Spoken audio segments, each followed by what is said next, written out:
What's up, everybody? Welcome to BioWest 3 Raw TV.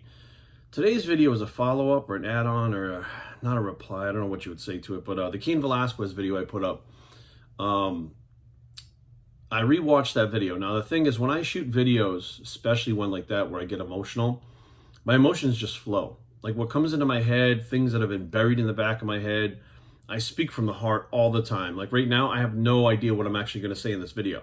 So I turn the camera on and I go, and I literally force myself not to think about what I'm going to say until I hit that button. When I hit that button, I just let it flow. And sometimes I watch it back and I'm like, wow, even I'm like shocked at some of the things that I've said and I've gone through, etc. But I watched that video back and I felt the need to make this video because as I was saying it, I knew in my head the context of everything, and I knew in my head what I was trying to say. I knew in my head that I was trying to explain that Cain's daughter may be feeling this type of way, a certain way, because I've gone through it, because people I know have gone through it, and we've talked about these things, and I've gone to counseling, and I've gone through all this stuff, and like people kind of discredit sometimes kids because they think they're young. They don't understand. Like I remember vivid arguments that my parents had at 8 years old, things that I didn't know what they meant when they were arguing. I remember asking my older cousin Chris, he was about 3 years older than me, I would ask him, like, what does this mean? What does that mean? Like, and to this day, I remember the words that were spoken. I remember the tone. I remember all of it, right? So it's like kids absorb shit like a sponge. And when you don't think they are, you're dead wrong. Even at like 5, 6 years old, they're absorbing everything. They're absorbing the words you're saying, the attitude, the tone, their surroundings. They're absorbing everything. They're just like little sponges. And my whole idea was to give you a context of what that kid may be feeling. So based on whether Cain was right or wrong is based on that kid, his daughter, had been molested. And now we know it was 100 times. So now the context gets even more like he shot the guy. Well, he molested his daughter 100 times. That's insane. I don't know where they get the number from, but 100 times. So my goal with the video was to say, look, when this happens to a kid, it's damaging. It doesn't matter what the outcome is afterwards. I don't know if the outcome was different where my parents did fight for me. I don't know if that would have made me feel better. I don't know, because it's not the way it went down. But I know is it's affected me the rest of my life. But watching that video, what I didn't want, what I didn't like what I saw was talking about that one instance, that one topic. It would make the appearances be like I had bad parents, right? It would make the appearance like that my parents didn't give a shit about me. They didn't care about me at all, like in any way, shape, or form. Like they were these horrible parents. And that is not the case. Like I was watching it and I know what I was saying, but I'm also smart enough to look at it from a non-emotional standpoint where people might be like, wow, what a fucking asshole Jerry's had for parents, you know? And that's not the case at all. At all. You know, like up until 10 years old, I feel like I had this amazing life. I had this unbelievable carefree life. My parents did everything for us. They took care of everything. Our job was just to be kids. That was it. You know, I remember when I was little, my dad would, he played golf. He was a really good golfer. So he would go play golf and come home with these trophies and stuff, and he'd hand me the trophy, and I'd play with this like a little gold golfer guy on top. I'd take the club out and fucking beat him with it, put it back in like a little toy or something like that. And he would come home from work, and there were times that he was dead tired from work, and he would go out in the front yard and throw a baseball around with me. Literally throw a baseball around with me, even though he was dead tired. He'd throw it like so high up in the air. I tried to do like pop fly catches. Like even as a young kid, I was trying to, you know, do whatever I could athletically. I was just really into being outside and stuff when I was a young kid. I remember him building us this tree house. Like I wanted to build my own tree house, and they were like, look, you're gonna hurt yourself. So he took all these pieces of wood that he had, and he built this like, it was fucking sturdy. This was like a major tree house. It was fucking awesome. And he did that in his spare time in the summer. Like he's fucking sweating all over the place. He's got his saws out and shit. He builds it, and then the gypsy moths, which were these like caterpillars. Rhode Island had this thing where the gypsy moths infested everything. They started chewing up the trees and fucking up everything around there. And the whole place was infested with these gypsy moth cocoons. So they had to knock it down. They literally had to tear it up and knock it down. I remember, you know, my dad doing my paper route with me. I remember going to my high school wrestling match. I remember going to my first bodybuilding competition. I remember him coming to see me wrestle as a professional wrestler. I actually took him backstage with my younger brother and introduced them to the Native American Tatanka, who was like one of his favorite wrestlers, my dad's favorite wrestlers. I introduced them there. You know, he constantly was trying to help me with everything, even though he couldn't. Like, he didn't really understand what was going on with me half the time. You know, he was always trying to help somehow. You know, he was always trying to help with something. And that was my dad. He was always trying to be helpful. And, you know, after 10 years old, my attitude changed. You know, after the assault from my uncle, my attitude changed towards my parents in general. Like, I went from being kind of a quiet, easygoing kid who just liked to play outside a lot, who liked to play athletics, ride his bike, skateboard, all that stuff. My dad took me to, you know, this freestyle BMX thing that I wanted to go to. He took me over there. I remember we were at the bike shop and I was really little, and he had some cash on him, and I wanted to buy a rotor. What a rotor does is, like, your handlebars on your bike, the handbrakes go through this thing, and it allows you to spin the handlebars and they don't get tangled. And I think I was like $13 short or something like that for it, and he had the $13 and he gave it to me. And he wasn't supposed to have the money because my mom handled all the money. So he's like, don't tell your mother. But he would remind me of that. Remember when you were a kid, I give you that $13 for that thing? Like, he would mess with me with it, like bust my balls. But he was a funny guy. He had bad jokes. But he really was always there. He wasn't the most emotional guy. He wasn't really the one that you would go to and talk deep thoughts to. Mom was that person. You know, but he was there. He was physically there. He was always there. He was, you know, mentally present for us. I mean, he was a hard worker. I remember going to the flea markets with him. My parents had a business. It was called JW Discount Linen. It was like towels and blankets and shit like that. And we used to go to the flea markets together. And I used to go with him all day. We'd be there, like, you know, the Norton flea market, we'd leave at 3 a.m. And the other flea markets, I think we'd open about 6 a.m. And I'd be there all day with him, selling towels and stuff. And, you know, I would, like, I'd write the receipts and stuff like that. Or I'd put the stuff in the bag. Like, it was kind of me and my dad's thing, right? And it was just that once that whole thing with my uncle happened, my attitude changed.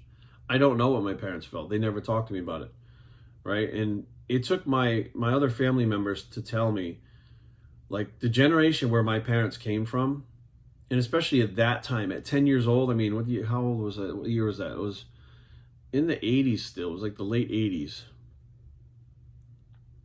And like, at that time, they didn't know what we know nowadays. At that time, when things happen like this, they didn't know how to deal with it. There wasn't like a counselor on every fucking speed dial for everybody all the time. There wasn't the means to really understand what was going on. What they did was they would just kind of brush it under the carpet, make sure the kids didn't go near the fucking person anymore, and just kind of deal with it. And that's what my parents did, because that's what they knew how to do. Like, they were in a predicament and they were like, well, what the hell do we do about this? And anything you do, you have somebody arrested, people will find out about it. Like, how do you even have the person arrested? Like, how do you prove this? How do you, like, it's my word against his. There's all this stuff going on. Excuse me.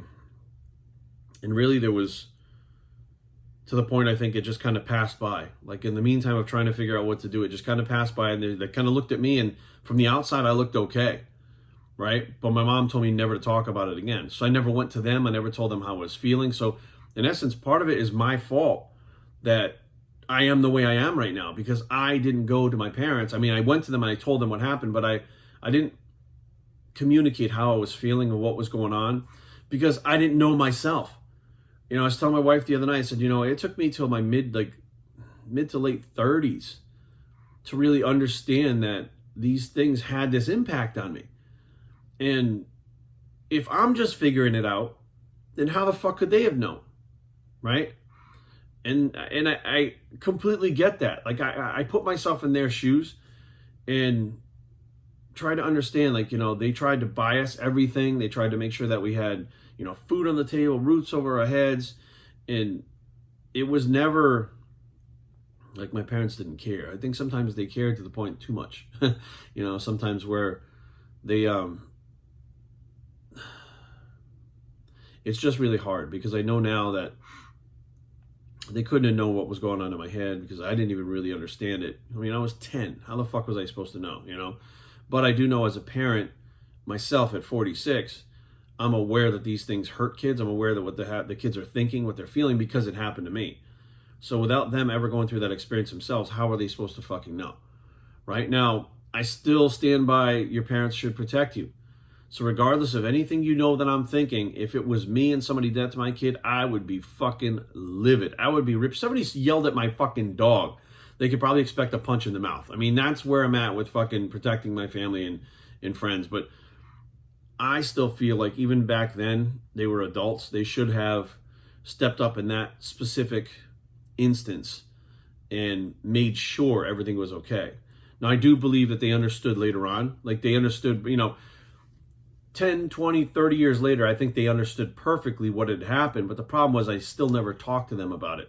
So they never understood what was going through my mind. There were a lot of things that I didn't talk to them about because they were the ones that it was about, right? It was about them. How do you go to them and talk to them about something that they did that has hurt you, that has scarred you, that has formed you into this person you don't want to be because of something they did or something they didn't do, right? Because all you're going to get is their point of view. In my house, parents are always right. You're always the kid. Even if I'm 50 years old, I'm still the kid, right? So parents are always right. You don't understand. You don't understand. You're just a kid. You're just 30. You're just 40. Like, when you're older, you understand. There was never winning an argument with them because I'm the kid and they're the parent. And that's that train of thought back then. Like, you're just a kid. You don't know shit. They didn't know that I was learning things. They didn't know I understood things. They didn't know that these things affected me deeply. It's parents back then just didn't know that kids are people too. Kids are little human beings. They have thoughts, feelings, emotions, and they're real little people. They're not like a dog. They're not a pet, right? Who just needs to be petted on the head and you could say things in front of the dog and the dog has no clue. That's not how kids are. And again, we know more about child psychology now than we did back then, And at the same time, I look back and I go, you could see this definite period in my life where I was just happy, and boom, it just changed. And then for a couple of years, I tried to find my way. I wasn't really sure what was going on. And I started thinking I started getting into the heavy metal music because for some reason that aggressiveness of the music, like Metallica, the aggressiveness I liked. I wanted to be more aggressive to protect myself. And then when I started seeing, the guys with the long hair and stuff, they were at the flea market, Kenny and Ray, these guys had another thing set up. They sold like back patches and pins and, wallets with chains on them and all kinds of cool shit. I noticed that the girls were all around them and everybody else kept their distance. Like, they were not scared of them, but they were like, these dudes are fucking hardcore. They'll fuck you up. They were kind of like, at least respected them enough to back off because these guys looked like they could fight, right? Even maybe they couldn't. Honestly, I knew Kenny and Ray, but maybe they couldn't. They were such cool guys. But the whole point was, I was like, well, if I look like that, people will back the fuck off. So I was like trying to find myself. So I started growing my hair. I remember I told them I wanted to grow my hair out there. Like, okay. Like, my parents were always supportive over everything I did. Like, they never were like, no. But I didn't have crazy, well, I had these visions of grandeur when I was a kid, right? I wanted to do something that got me out of where I was at, right? I wanted to be a professional skateboarder. Why? Because you go on tour and get out of, Rhode Island. Then I wanted to be a professional BMX rider. Why? Because you go on tour and get out of there. When that was over and I was finding my way, I wanted to be in a band and play in a band because you go on tour and you get out of there, right? And then when that was done, I went back to sports. I had no intention of really playing sports professionally or anything, but I got involved in bodybuilding. Well, bodybuilding is another one of those things. You'll travel, make money, get yourself out of there. So everything I did, I wanted to be, in a band. They were like, okay. My dad, again, went to my first time I ever played out. It was a club in East Providence called Faces.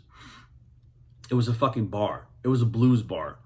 And I remember I was 12 years old. I came home and said, hey, Mom and Dad, we got our first gig. And they were like, gig? What the fuck? You're 12. What are you talking about? All the other guys were like 18, 17, 18. They were all driving and stuff. Here I'm 12, right? I'm the bass player in this band. I'm 12.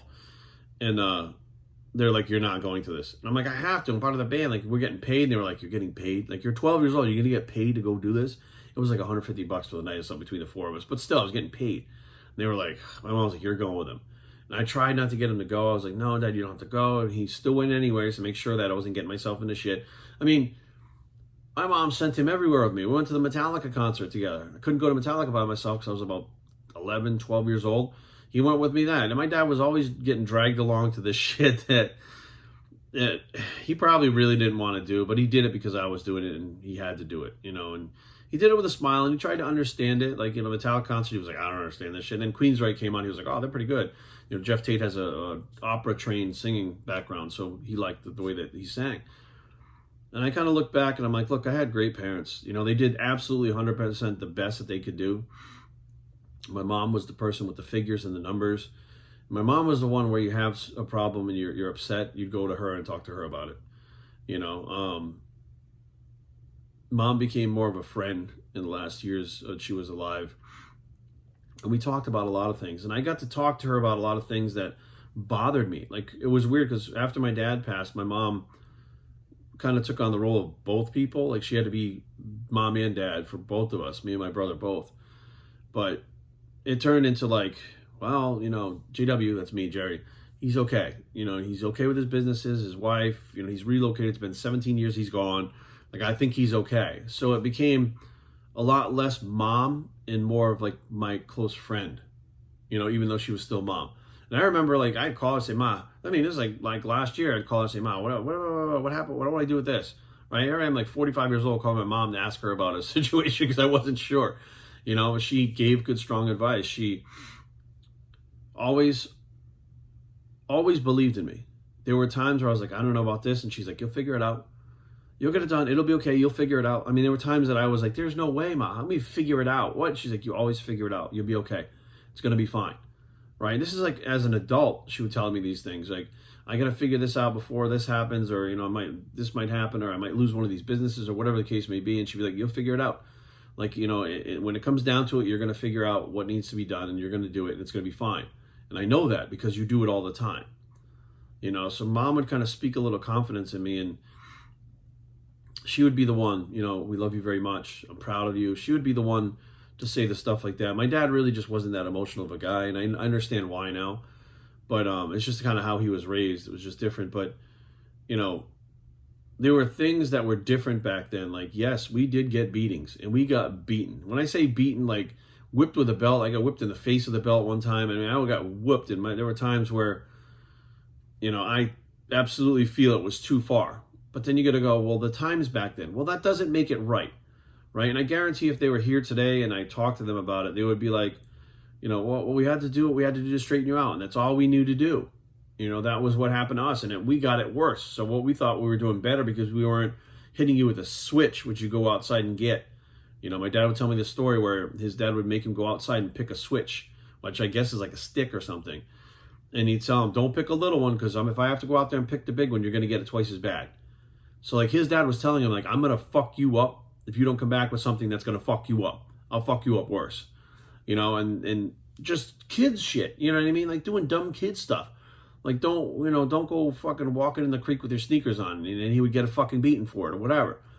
So by them using a belt or their hand, they thought, well, that's not as bad as a switch. It's not as bad as the mental. Oh, it's bad when you have to go get it yourself. Like, they knew the mental part of going out to get the switch in order to get your ass kicked was fucking with you too. That was teaching you a part of the lesson.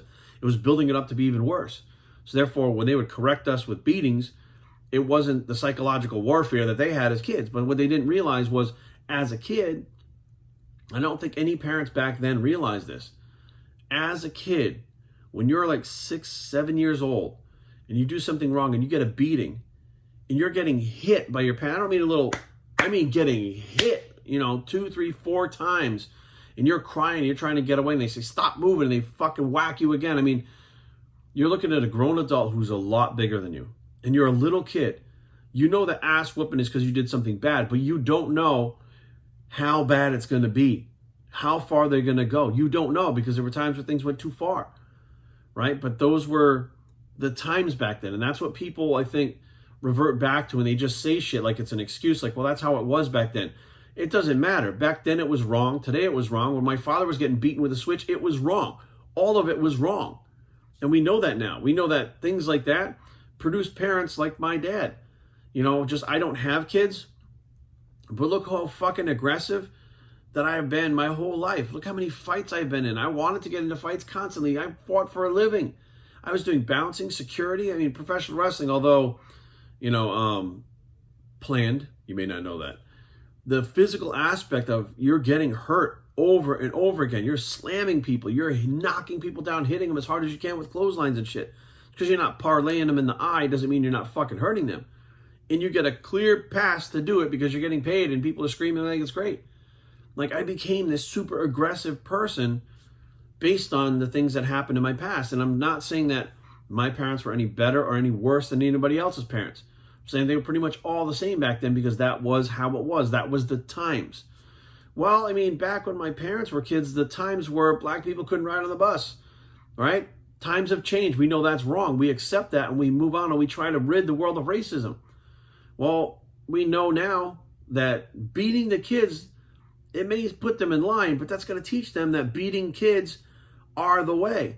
And some people don't stop there. Some people say, well, I'll beat my kids to get them in line. I'll beat my wife too to get them in line.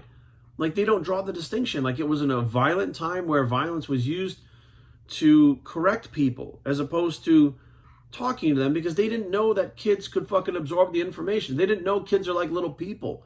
Like my little nephews and stuff, when I talk to them, I talk to them like people. I don't go, oh, he's baby. No, I go, what are you doing? You in college yet? You're not in college? What, did you pick a college yet? Right? You talk to them like normal. They wind up talking to you like normal and they start learning and absorbing more. Right? They start becoming a little person a lot faster than a little baby, a lot faster from being a little baby.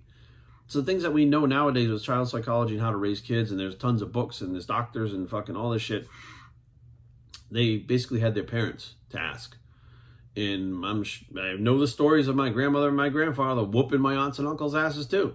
I know all those stories. I know the frying pan story where my grandmother whacked one of my, I don't know, it was my uncles. She whacked somebody in the head with a frying pan because they fucking weren't paying attention. They were being mouthing off or whatever it was. And she fucking hit him with a frying pan. So it's like, I guess, you know, back then it was just violent and that's kind of, you looked at it, but things sometimes went too far and things sometimes didn't get resolved, like the thing with my uncle. And I harbor deep resentment for that. I harbor pain. I harbor distrust. I harbor not knowing my true self because I've held it for so long and I'm so mad. But I came to the conclusion that if mom and dad were here today and I talked to them about it, they can't change anything. Matter of fact, when I did talk to them about it in 2015, when I posted the video, My Darkest Story, My Darkest Secret, you know, my mom was like, we didn't know. We're so sorry. You know, if we would have known, we'd have taken care. We didn't know. You know, we didn't know back then what it does to kids. And there was an apology, right? But in my head, I was like, I can accept that apology, but I'm not over it. Like, I'm still hurt, right? I'm still fucking hurt. I don't know what gets you over it. So if they were here today or not, it has to be the same outcome. I have to forgive what happened. I have to forgive them. And I have to be okay with it, and I have to move on. The outcome, whether they were alive or not, I still have to let go. And that's the part that I struggle with, letting go. You know, and I see human trafficking. I see child molestation. I see all this stuff. It is huge. 8 million kids. 8 million kids a year disappear. Where the fuck do they go? They never find their bodies. Where the fuck are these kids? Like, I'm floored with the numbers of kids that are abused and kidnapped, stolen, fucking trafficked, whatever. I'm just fucking shocked at what goes on in this country because I know what went on with me. And I know how easy that was to hide from everybody around us. Nobody fucking knew. I've been talking to my family about this since my mom died. And they were like, we had no fucking idea. Like, we had no clue that this went on. None. Like, so this fact was hidden from my family. How do you think it is to fucking hide from the general public when they fucking traffic people? A lot fucking easier. When your own family can't tell that there's something wrong with you, or they think there is something wrong with you, but they think it's something else because they would never imagine that. I'm looking at it and going, the mental fucking gymnastics and bullshit that's going on right now, there are a lot of people in distress. And I'm one of them. And, you know, I come out here and I talk about this stuff. Some people might be like, Jerry, why do you air your family's fucking problems to the world? Because it's my life. And that's why people can get away with it. That's why people can be human trafficked. That's why kids can be kidnapped. That's why, because people don't talk about it. It's a fucking touchy subject. It is a subject that triggers a lot of people. Kids, anything to do with kids, beating kids, killing kids, kidnapping kids, anything to do with kids. It is a touchy subject because people know kids are off limits. They're not fucking evil. They're not bad. They're little tiny perfect angels until something happens to them that turns them bad. Right? I don't believe anybody's inherently born bad, but I believe their experiences can turn them bad. And it's just amazing to think that my entire family for 30 something years was hidden from. Like, nobody knew. And when it finally came out that my uncle had done this to my other cousin Kevin, who died. And he got it a lot worse than I did. Like, he was really fucking bad. He had serious drug and alcohol problems, and he died of a drug overdose. And I remember him giving his recount of his stories, hearing his stories, and I was like, holy fuck. I'm like, I got away easy compared to him. So this is something that was in my family, happening multiple times over and over again. In the whole family, my cousin, his parents were hiding it from the rest of us. My parents were hiding it from the rest of the family. Like, it was happening, and they were hiding it from each other. And I'm like, this is why it's allowed to happen. Hiding. If one fucking parent had stood up and told the whole family this is what's going on, it would have protected all those other kids. It would have saved all those other kids. So I feel like going public is the right thing to do. I don't feel like this is something that I need to protect my family, need to protect this. No. This happened to me. It fucked me up. It broke me. And if I can do something now that helps other kids, that helps other families, then fuck yeah, I'm going to do that. And if my family has to take a hit for it, hey, look, you shouldn't have hidden the shit in the first place.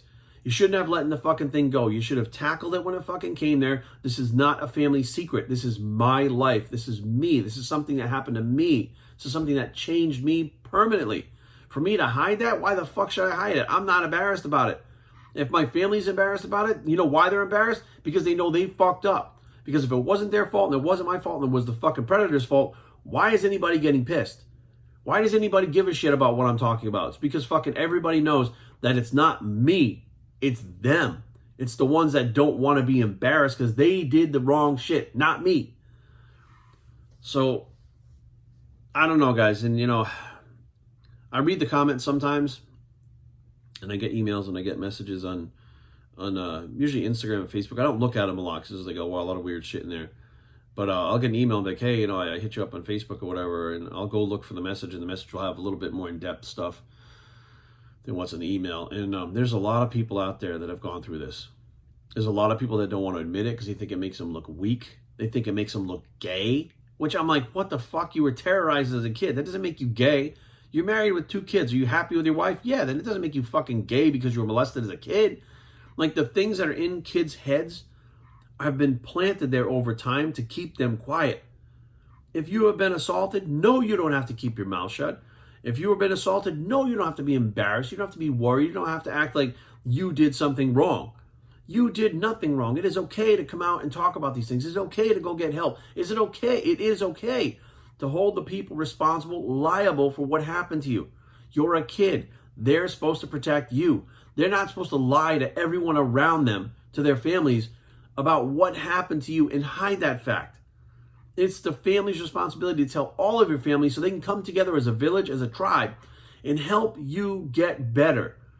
Because now the same people that, you know, your uncle who is your family, that family member that fucked you up makes you not trust the rest of the family. If the family knew and they came to help you and take care of you, now you trust your family unit again, not just your immediate family, but your whole family. Now you don't feel like you're not worth anything. To make it, you know, this is getting long already, and I want to make sure I put this up. Not a lot of people are going to watch it because it's so long, but I don't like when people tell me thank you. I don't like when people, you know, tell me, oh, I appreciate that, thank you so much. I don't like that. I don't compliment, well, you look good today, I like your hat or whatever. I don't like that. Why don't I like that? Because I felt like I'm not worth that compliment. Why do I feel like I'm not worth that compliment? Because I'm not worth anything. I wasn't worth protecting as a kid. I wasn't worth my parents sticking up for. That shit follows you in ways you can't even imagine. And I'm going to leave it at that because that's a deep thought to think of. When something like that happens to you, it can affect you. To this day, when somebody compliments you or says thank you, I'm like, no need for thanks. Please don't thank me. Please don't do that. Like, I get upset about it because I don't feel like I'm worth being thanked. At 46 years old, everything that I've accomplished in this world, everything I've done, the things I've seen, places I've gone, none of it matters. All the people I've helped throughout the years, none of it matters because I don't feel worth that thank you because I didn't feel worth anything to my parents from the age 10 on. Man, this is like therapy. I'm sure I'll watch this one back and have some realizations too. But thank you guys for listening. Don't be quiet. Speak up. If something's happening to you, speak up. There's strength in numbers. I may be the only one speaking up now, but eventually I hope to see many of you. And if you do put it up, send me the links. Email me the links. If you make a video about it, if you write a post on a blog about it, if you fucking write a post on social media about it, send me that shit. BioStraining@gmail.com because you're not alone. There's strength in numbers and we're here together. Thank you guys for listening. I'm Biosphere, and I approve this message, and we're out.